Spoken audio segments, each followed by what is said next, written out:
ለስጋው ደግሞ በጣም ብቁ እስከምትሆን ድረስ ከሆነ እየጠበቅ ያለው አትሆንም መቼም።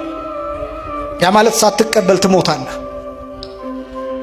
ይሄ ከሆነ ዝግጅታችሁ በስጋው ደግሞ ልክ ለመሆን ከሆነ ዝግጅታችሁ አትሆኑ። እስከ ዕድሜ ልካችሁ ብትዘጋጁ አትሆኑ። ገዳም ብትገቡ አትሆኑ። ባህታውያን ብትሆኑ አትሆኑ።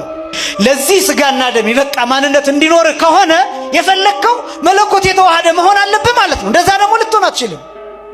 የሚዋሃደን እግዚአብሔር በጸጋ ስለሆነ ይሄ ስጋና ደም ግን በትክክል አማናዊ የክርስቶስ ስጋ የክርስቶስ ደም ነው።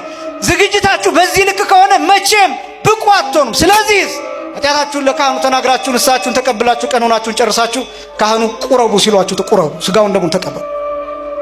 በህሊናችሁ በመመላለስ ሐሳብ ምክንያት፣ በልባችሁ በሚወጣ በሚወርድ ሐሳብ ምክንያት፣ በአንዳንድ ጥቃቅን ነገሮች በሚባሉ በእነዚያ ምክንያት ስጋውን ደሙን አልቀበልም ብላችሁ አትራቁ።